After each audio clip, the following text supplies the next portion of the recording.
You carry a gun, Mr. Chase? You used to be a spy. Tell him I'm coming.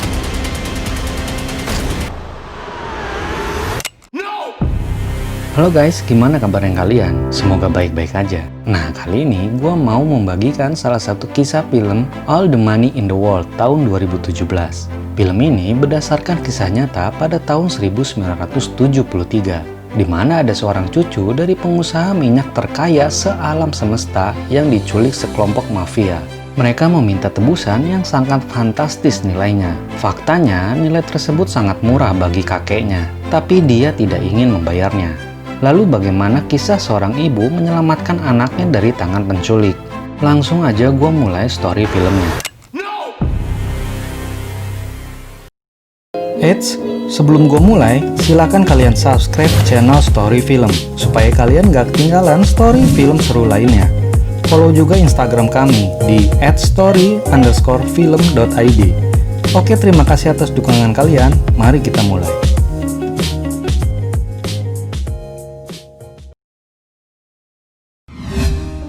Awal cerita tampak seorang pemuda yang bernama John Paul sedang berjalan di kota Roma tahun 1973. Si John berjalan sendirian malam itu, melihat kehidupan malam di kota Roma. Hingga saatnya datang sebuah mobil yang menculiknya. Tepat pada tanggal 10 Juli 1973, nampak seorang wanita berbicara tentang penculikan itu ke seorang kakek tua bernama Getty. Mr. Getty yang kala itu sedang sibuk, dia nggak peduli info dari seorang wanita. Ternyata kakek itu adalah seorang pria terkaya sealam semesta pada zamannya. Dan yang diculik adalah cucunya sendiri. Anjir, punya kakek kayak gini mending direndam air keras biar jadi awet dah. Lalu kita akan dibawa flashback pada tahun 1958, di mana hanya seorang Mr. Getty yang mampu membawa Arabian Oil keluar dari gurun pasirnya. Mr. Getty menciptakan sebuah tanker raksasa untuk membawa minyak tersebut dari padang gurun hingga ke Amerika. Nah, balik lagi waktu Paul diculik. Paul dibawa ke kota Calabria, Italia. Dari lokasinya yang punya penjara, sepertinya mereka sudah ahli di bidang penculikan. Seorang penculik bernama Ciquanta menelepon ibunya Paul yang meminta tebusan sebesar 17 juta dolar. Nah, uang itu pada zamannya mampu membeli ribuan Ferrari buat jadi taksi online di 3 negara. Kalau dibikin rumah, itu rumahnya dari ruang tamu ke kamar harus pakai helikopter. Lalu kita akan dibawa flashback kembali ke tahun 1966, sebelum terjadinya penculikan. Saat itu, ayah dan ibunya Paul tinggal di rumah biasa, jauh dari gemerlap harta yang tak ternilai. Pada suatu saat, ibunya Paul menyuruh suaminya mengirim surat untuk ayahnya, Mr. Getty, untuk meminta pekerjaan agar punya kehidupan yang lebih baik. Ternyata, permintaan itu disetujui oleh mertuanya. Dipanggillah mereka ke Roma, Italia. Saat pertama bertemu, Paul memegang patung antik milik kakeknya. Ibunya melarang dan bilang itu tak ternilai harganya. Namun kakeknya justru bilang bahwa patung itu dia dapatkan seharga 11 dolar. Dan yang mengejutkan, di pelelangan patung tersebut dihargai 1,2 juta dolar. Namun dia tidak menjualnya. Saat makan, anaknya diberi kepercayaan sebagai wakil direktur Getty Oil yang bertugas mengawasi perusahaan itu di kawasan Eropa. Seperti kebanyakan manusia pada umumnya, ayahnya Paul terlena akan kehidupan duniawi. Paul melihat ayahnya menjadi pecandu obat yang dikelilingi wanita-wanita. Apa nggak lemes itu setiap hari genjot mulu? Pada tahun 1971, ibunya Paul menggugat cerai ayahnya Paul. Ibunya Paul tidak menginginkan harta, namun dia hanya ingin hak asuh anaknya ada di tangannya. Namun Paul tidak suka keputusan ibunya yang nyuruh dia hidup bersamanya.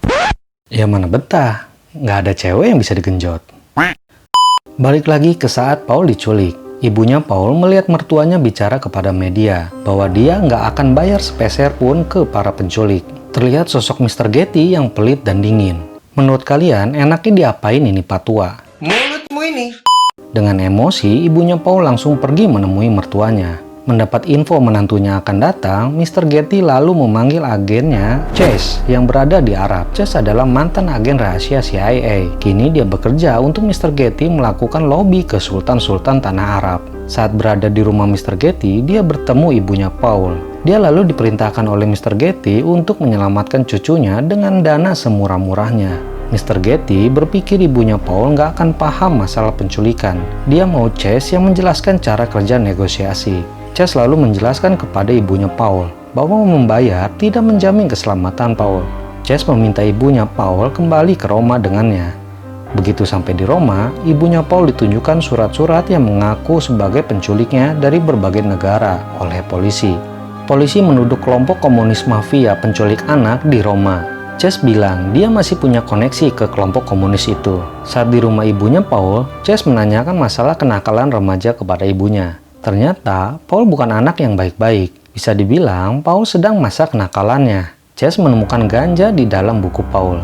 Besoknya, pada saat memberi makan Paul, Paul melihat muka Cikwanta. Cikwanta yang sadar dirinya lupa pakai topeng, lalu mengancam jika dia melaporkan bosnya, maka Paul akan dicongkel matanya. Paul lalu setuju dengan Cikwanta untuk diam. Di sisi lain, mobil Chase dicoret oleh kelompok mafia itu. Chase lalu masuk ke dalam mobilnya. Kemudian diajak kelompok tersebut ke suatu tempat. Di tempat tersebut, kelompok itu menagih uang ke Chase dan berjanji akan mengembalikan Paul. Chase yang terbiasa untuk negosiasi minta ditunjukkan dulu Paulnya. Namun mereka nggak bisa membuktikan. Chase selalu tahu kalau mereka hanya manfaatin situasi untuk minta uang. Chase lalu diberitahu bahwa Paul sudah bikin janji penculikan dengan mereka dengan imbalan 2 juta dolar.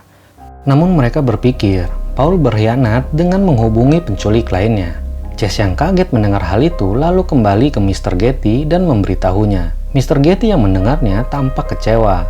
Dia berpikir banyak orang hanya menginginkan uangnya, padahal dia ingin memberikan ilmunya kepada Paul.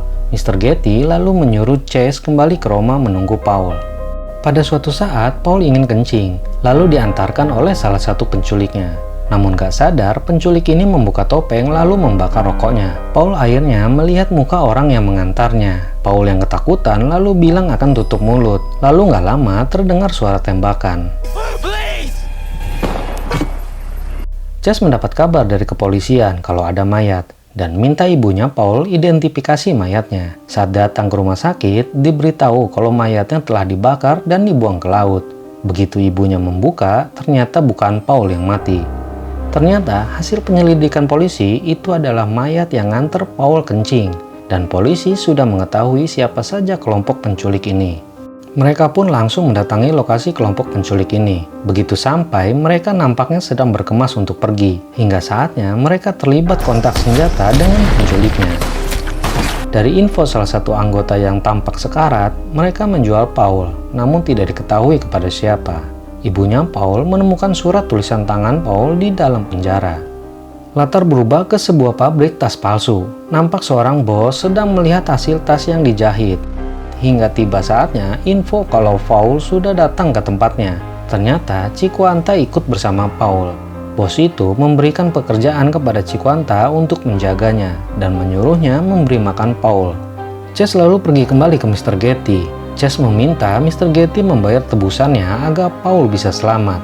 Namun Mr. Getty tetap tidak ingin membayarnya. Chase yang bingung lalu bertanya apa ruginya bagi dirimu. Mr. Getty bilang, jika besok dia diembargo, maka keuangannya akan hancur. Chase yang masih bingung bertanya kembali, apalagi yang kau cari agar merasa aman? Mr. Getty hanya menjawab, aku ingin lebih. Suatu saat, Cikwanta menelpon ibunya Paul. Chase selalu merebut telepon itu dan bernegosiasi dengan bilang akan memberikan uang 200.000 dolar untuk Cikwanta dan bebas pergi. Cikwanta yang kesal lalu menutup telepon. Malam harinya, Cikwanta menelpon kembali dan menawar 7 juta dolar. Paginya, Mr. Getty malah transaksi lukisan langka yang dijual seharga 1,5 juta dolar. Ngehe banget ya patua ini. Anjir. Suatu saat, Paul menyiapkan rencana kabur. Dia lalu mengambil minyak tanah, korek api, dan kertas. Paul lalu melemparkan kertas yang dibakar itu ke rumput kering di sebelah bangunan. Karena para penjaga sedang bernyanyi, maka mereka nggak sadar Paul mendobrak pintu belakang. Cikwanta sebenarnya mendengar, tapi dia pura-pura tidak mendengar dan pergi melihat api yang membesar.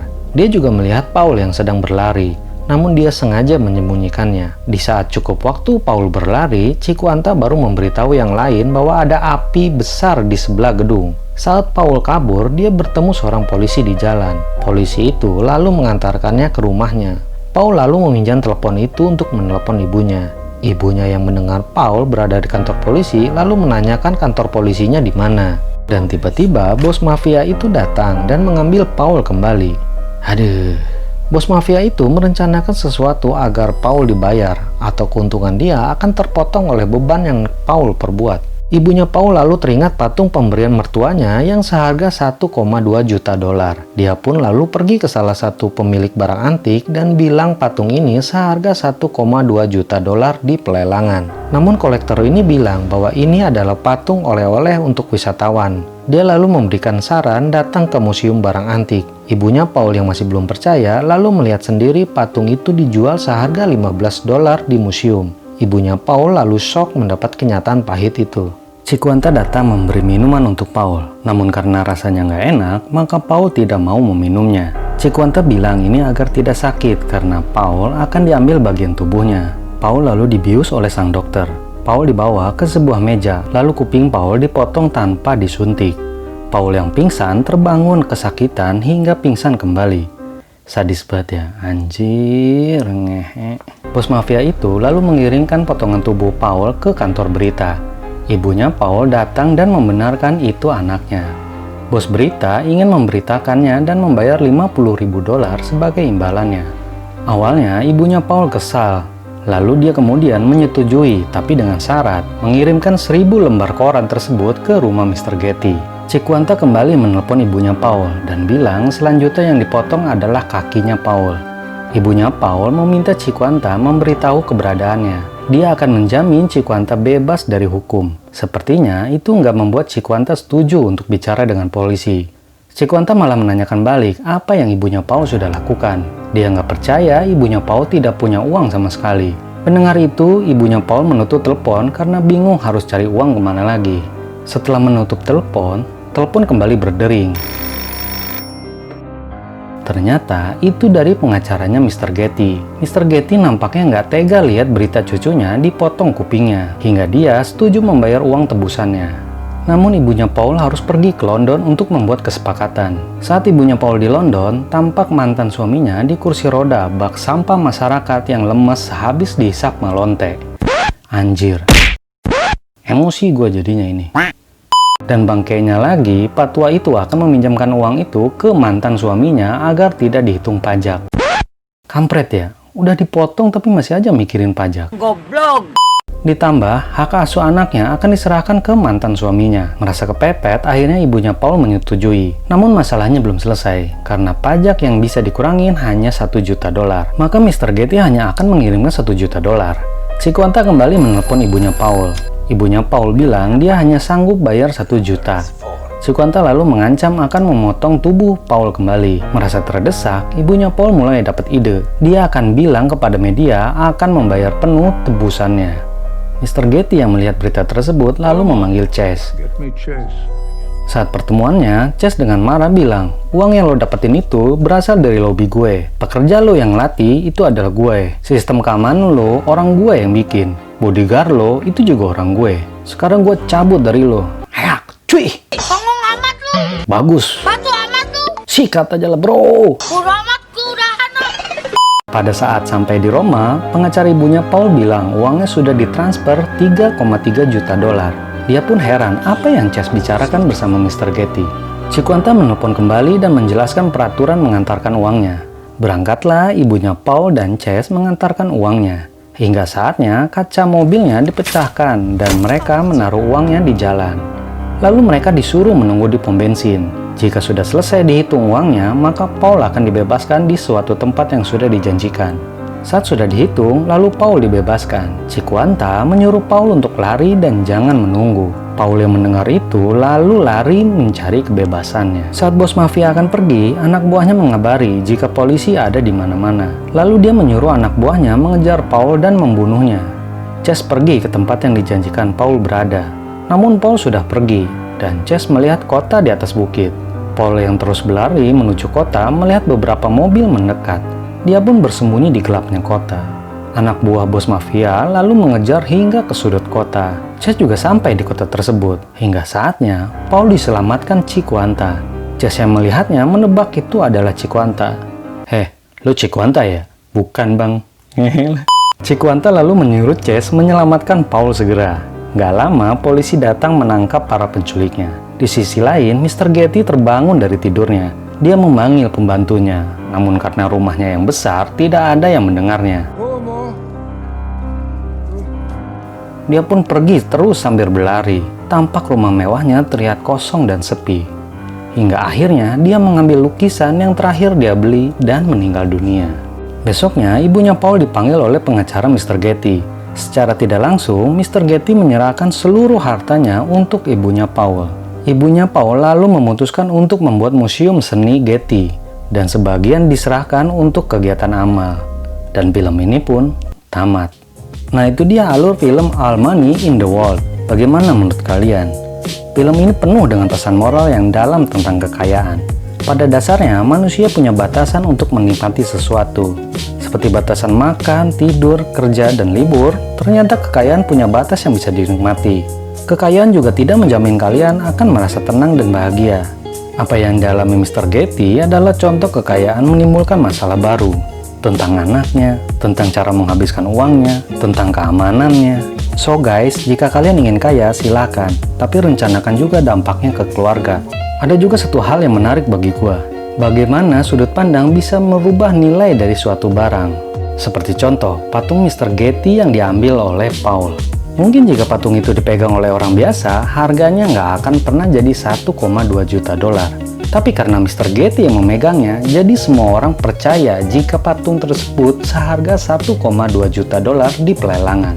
Aneh kan? Nah, buat kalian yang masih berjuang, dari sekarang rencanakan apa yang akan kalian perbuat jika punya uang nanti. Inti dari film ini, bahagia itu nggak butuh uang, tapi segalanya perlu uang. Yang hanya perlu diingat adalah di mana batasannya.